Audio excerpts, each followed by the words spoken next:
Hey everyone, I'm in for a bit of a rant today, so bear with me. Also, this is going to be a bit more post-production than it used to, so enjoy that. First things first, my stand-up. Yes, I did it last week, it went fairly well.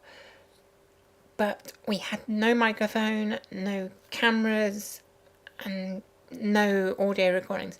There is only one recording of one of the acts, and it's Joe Hart, and I will link it, and if possible I will shove it up there so you can click on it. I'm not sure if I can work out how to do that on YouTube. I know it can be done and I've seen it done. I'll try and do it, but now today's rant: sex and gender in video games. Yep, it's time for me to bitch about that. I'm a female gamer and I'm a lesbian, so that does raise both sexuality and gender from my point of view. And as a female gamer, the things we're used to are things like Tifa, Lara, and Bayonetta. What's so bad about Bayonetta? I mean, in that picture she looks fairly dressed. She's very svelte and busty, but I mean, that's not that bad, is it? Well, no, until you realise that her entire outfit is actually made of her hair, and when she attacks she becomes naked. That's not a healthy way to look at the female sex. Sorry, game designers, but it's just not. Look again at Tifa, because there is actually a reason why I thought about this. The other week we exchanged Christmas presents at my uni house, and one of my housemates got me Dissidia Duodecimum, or Duodecium, or however it's pronounced. Dissidia 12, and which is the second game in the series.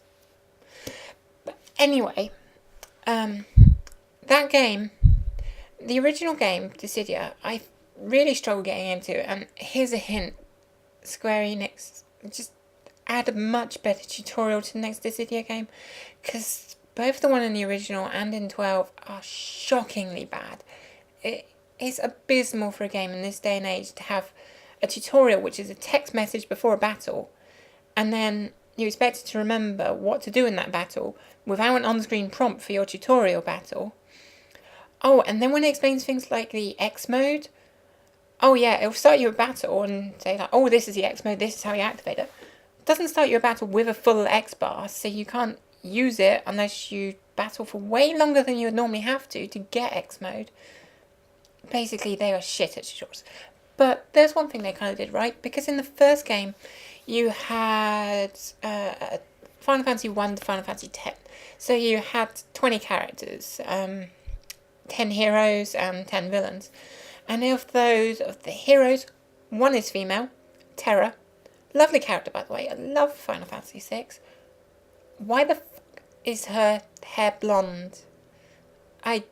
No, her hair's green, thank you. I know there was some original artwork where she's blonde. Pretty sure they decided not to sprite her as being blonde. One, to point out how different she is, and two, to make it look different from Celes. But no, give her green hair, please. Her alternate uniform does have green hair, so I use that when I can. All the other main characters are male, but at least Terra wears clothes. Because if you look down the villains, two of them are female. One of them is Cloud of Darkness, who is basically naked, and the other one is Ultimecia from Final Fantasy VIII, who doesn't so much have a plunging neckline as just a slit down her top, like all the way down to the point where if it went much lower you'd start seeing some muff, so that's not good. But to be fair, with the second game, they've decided to add more female characters. They've added 6 new characters, which you don't have to unlock. And 3 of them are female. And you've got Tifa, you've got Yuna, and you've got Lightning. Now, I don't like Lightning characters, but you can't deny she's not sexualized. So, fair play on that.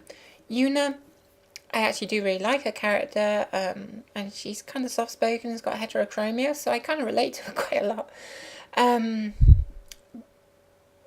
Yeah, I don't really have a problem with her. Her dress is a bit weird, but I've always thought that in the game. But she's not like overly busty or anything. And Tifa, now, I bitched about Tifa earlier about being her being a representation of women, and there's a reason for that. She's a really strong martial woman. Okay, so far so good. And she has gigantic breasts. I mean, I have no idea. There's probably an official cup size for her because she's part of an old franchise, but I would guess G cup-ish. But I'm going to take back what I said earlier, because there's one thing I've noticed. If you look at this model again, look carefully. Look at her bust. Now look at my bust. Now, I'm not sure how well this is going to come across on the webcam, and I feel a bit odd doing this, but fuck it. Notice you can actually, you can see it easy on that. You can see where the bra ends. Okay, not just the colour, because it also sticks out through a tight white top, and that's the reason I'm wearing a tight white top, because that's what Tifa wears. Look at the Dissidia model. You can see the bra line, and suddenly I give them a lot of credit, because they've taken a character with a big bosom, who's very physical, and they've made it obvious that she's wearing a bra, and that is half my problem in video games, because hardly any video game characters seem to wear a bra. And they can wear tight clothes, but if you see behind a woman wearing a bra, you will see straps. A tight white top, you will probably see the colour of the bra, and you'll definitely, if it's tight, you will see the shape of the bra. But that's never modelled into games these days. Instead they have jiggle physics, which, you know, as a lesbian I should love that, shouldn't I? But no. Fuck you, jiggle physics. So, I'm going to leave off on not sexuality, on sex here, sex and gender, mostly. With just this one little thing. If you want to have a busty character, fine. I mean, I have no problem with Tifa being a character. Actually, I don't really like the design, but I still like her characterization. And especially now they've actually, you know, added a bra to her, that's actually kind of cool. But if you have it as your default model, which to be fair they didn't in Final Fantasy VII, because if you look at the other female characters, which, you know, Aerith and the Asian chick, can't remember her name. The one that like star and a shield and she threw it like a boomerang. But if you look at them, they're both not busty. So fair enough. The female character isn't busty in that game. They just have one who is. That's fine. But if your default character model is really, really slim and busty, something just seems wrong. Oh, especially Dragon Age 2. Dragon Age 2. Okay, you are making, like, your mum at the start of the game. I'll try and find a picture for her. She has got, like, an elderly face put on her. No, not too elderly, but elderly. Old enough to be a parent of a fully grown man or woman, as you were playing. But she has the body of a 20-year-old, slim, busty woman. The thing is, in Dragon Age 2 they even play a joke on that, because there's a dwarf who's telling the tale of your start, and when he tells the tale, your sister in the game is shown with really big knockers, and then someone calls this dwarf out on his bullshit and says, no, that's not how it actually happened. It wasn't that powerful at first, and the dwarf goes, oh fine, I'll tell you what it really is. And then it comes back and your sister's just got normal sized boobs, which are still unrealistically large for, you know, the general character model used for all women in the game. But, yeah. Anyway, I was meant to be stopping on the gender stuff. Sexuality. Fun, huh? Everyone loves a bit of LGBT stuff. Well, actually not, because anytime someone makes a game, a fairly popular game, with an option to be gay in it, generally it gets in the news, and mostly American news will complain about it. You don't get it so much in the UK, but you still do sometimes hear people complaining about it, and it's quite scary as a gay woman hearing all these people complaining, oh, it's such an outrage that people can choose to be gay. Now, there's a couple of ways they do it. So we've got Skyrim, it's just come out, and in that you can marry anyone. Well, not anyone, but there are a lot of characters you can marry. And if you're female, you can marry exactly the same list of characters as if you're a male. Which, in a way, is good and probably certainly helps them avoid the news. But it does actually is kind of offensive. I mean, any of my gay viewers, I'm sure, will be happy to tell you how much of a nightmare it can be dating when you're gay. Especially, is this not someone you've met at a gay bar or something? Just happen to casually meet someone, as a lot of relationships start as. You just casually meet this person, you think they're quite cute, and you want to ask them out, but you've got the minefield of, do you just outright ask them? Because if you ask a straight person if they're gay, I mean, one, they can be homophobic. Two, they can quite easily be offended by you asking that. Because a lot of straight people don't like the idea that they might be seen as gay. And three, sometimes it just screws up the relationship. You know, that happens in straight relationships too. I say straight relationships, but between a man and woman, if one says that they think the other one's cute, sometimes it does the relationship's never really the same after that. Sometimes, hopefully, you can get back together. But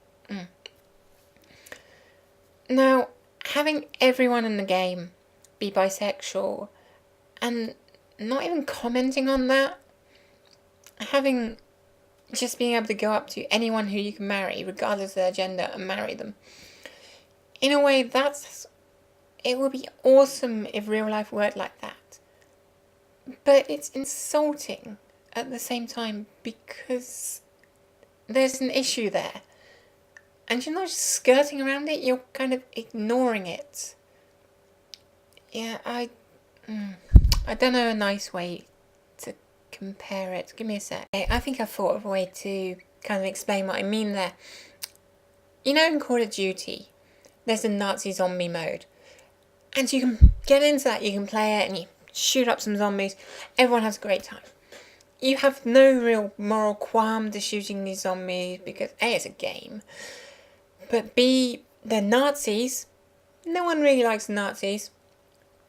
And they're zombies. That's, even worse than just being a Nazi. You're a Nazi who's trying to eat people's flesh. So generally, you can go into Nazi zombie mode. And you don't question why you're shooting at these people. But you play this single player mode. And there's a story behind it. Because the people you're shooting are maybe Russian or Muslim extremists or something. But there's a storyline. There's a reason why you are shooting these people. Now, I admit a lot of people might ignore it, but I think you'll find if the game just put you into a room with a load of people and everyone had a gun and you had to shoot each other, you'd probably find it quite jarring.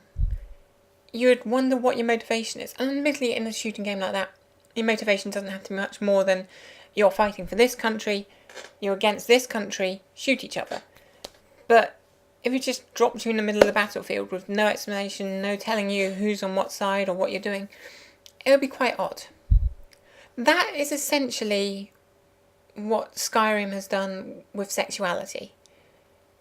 It's not gone and explained that, bisexuality is standard in Skyrim. It's also extremely odd that everyone in Skyrim who is dateable is bisexual. That's quite strange because I happen to know that there are plenty of women who don't really want to see a girl's head between their legs, and there are plenty of men who do prefer to be able to sit down comfortably. And if they do, that's fine. But yeah, I'm not explaining this very well. The point is that they're just ignoring all of the issues there. There's no, these people you can date because they're bi. There's just, go on, marry anyone you want. There's no issue, no nothing. Essentially, it is the Nazi zombie situation. You're just put there and expected to think, well, there's no story behind this. And I find it quite jarring.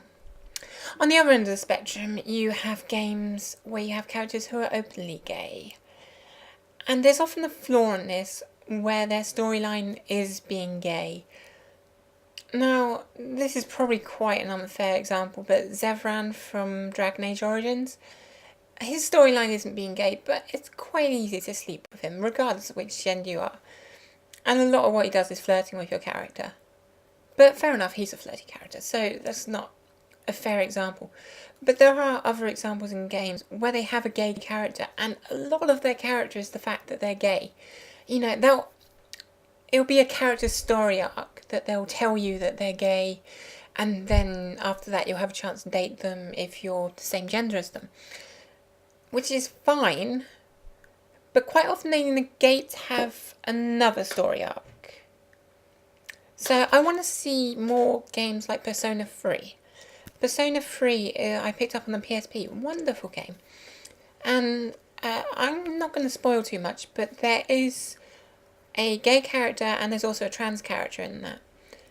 And in both the characters' cases, their sexuality / gender, the issues are raised, and they're raised in a way which relates to their character development and the gameplay, which is particularly impressive. But that's not all of their character.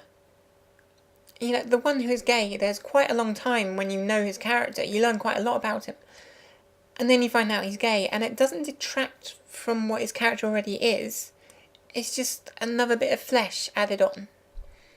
And that is really how it needs to be done.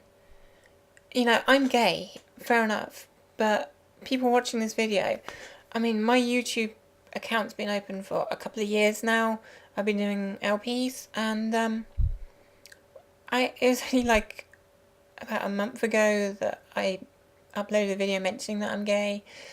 It was only about a year ago that I actually even realised properly within myself that I was gay. I just thought I hadn't, you know, met the right guy and stuff like that. I just kept telling myself things like that, but eventually you just have to admit, I haven't met the right guy. I keep on meeting ones with penises, which just isn't the kind of guy I like. The thing that I do actually find really weird is how many game characters are bi. And I can understand why, because if you program a bi character, you've essentially programmed a relationship for someone, especially look at Mass Effect, there's quite a few bi characters in that, so you can have a relationship with them regardless if you're male shep or female shep. And that works out great, but again, that's quite jarring. Because, I mean, obviously there are plenty of bisexual people, and actually unfairly in real life, bisexual people often get a bit discriminated by both the straight community and the gay community. Which, again, is another issue which is just whitewashed in video games, because they often just have, well, they're bisexual and everyone's fine with the fact that they're having a gay relationship, or everyone's fine if they're having a straight relationship. There's never a point if you have a straight relationship with one of the bi characters that they will mention that they're bi, which, I don't know, in real life kind of shows a lack of trust, that you don't mention that you have these feelings, you know? I mean, if you're bisexual and you're in a relationship with, say I was bisexual, I had a relationship with a guy, and I was watching a movie, and I saw a woman who I thought was fit, I could comment on that, and presuming the guy was straight, he could comment on it as well, and it would be something you can, you know, talk about within a relationship. You know, you need things to talk about within relationships, and that is just one possibility. And you shouldn't be at the point where you can't say things like that. So, anyway, so if you're bisexual in your relationship with someone who's straight, you probably should mention it at some point. Not saying you have to, but just, I can understand why, because in real life you do occasionally get discrimination on it. But in games, it's weird. You know, there's never a point, if you're in one of these bisexual relationships in Mass Effect, there's never a point where they'll go, well, I think this male character or this female character is attractive. Because that's just not what they've done. But very rarely in games do you actually find properly gay people. Just completely and utterly outright gay. Particularly not someone who's in a gay relationship. Because you often see characters in a video game where they can date your character, but you very rarely find, say, you walk into a town and you go into a house and there's a couple of men living there and they're in a relationship. Or, like, not necessarily minor NPCs, but maybe semi-important NPCs, and it's mentioned, like maybe one of them gives you a fetch quest and asks you to bring this to their husband or something like that. Very, very rare to see people actually in a gay relationship outside of what you can do as the player character.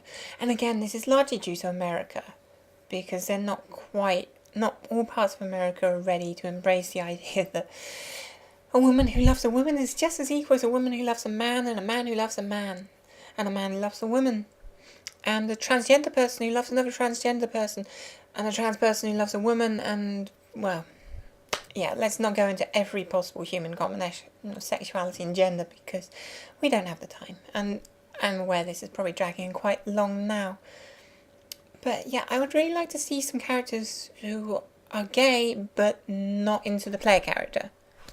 You know, I'd be perfectly fine with a character who's not dateable, but happens to be a gay man or a lesbian. That would be good to see. But basically, there is the same issue with sexuality and gender in video games at the moment, which is a matter of immaturity, largely due to a previous audience being largely male. You will often see, and some game directors as well, not as male in the industry as you might think, but still over average on the male to female ratio. Yeah, I can't remember the point I was about to make. Yep. Yes, as I was saying, the level of immaturity about sex and gender, which really needs to evolve, because as games are becoming a wider audience, I mean, consider how many of your friends or people you know or their kids play games these days. And then consider about 10 years ago, how many people did you know then? Okay, I realise I'm speaking to a group of people who are largely people who watch my channel and therefore are watching LPs, so they're pretty much all gamers. But the amount of people who do play games has risen, and dramatically. And it's becoming normalised. It's not estranged from other art forms which people indulge in their free time, like movies and books. So we need to become more like movies and books, and that includes having a mature and responsible attitude towards women, sexuality, gender issues, all of society's issues. You know, on a similar level, there are people who complain about games which are released. I believe there was one recently which was about a conflict in Afghan, and there were people who complained about it, saying, well, you can't do a current thing. I believe you could play as the Taliban in the multiplayer, and they're like, oh, you can't have people playing as the Taliban to shoot American soldiers. Well, you play a World War II game, someone has to play as the Nazis. You know, I don't think that anyone's going to be playing these games thinking, oh, I'm playing as the Taliban, that's great. People don't play Counter-Strike Source and think, oh yes, I'm the terrorist, I want to blow up the system. That's just one of the teams they're on. So also people who look at video games need to appreciate that it's possible to make a game that's controversial without needing to ban it. There also needs to be more respect that in the marketplace we aren't just a kid's toy, because games aren't.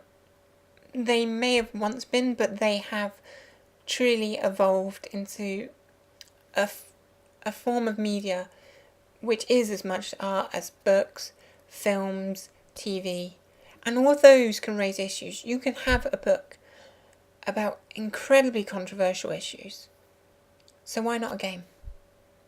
Anyway, I'm going to leave it at that. I hope you've enjoyed this probably insanely long video, which I've just been shouting at my camera for quite a while now.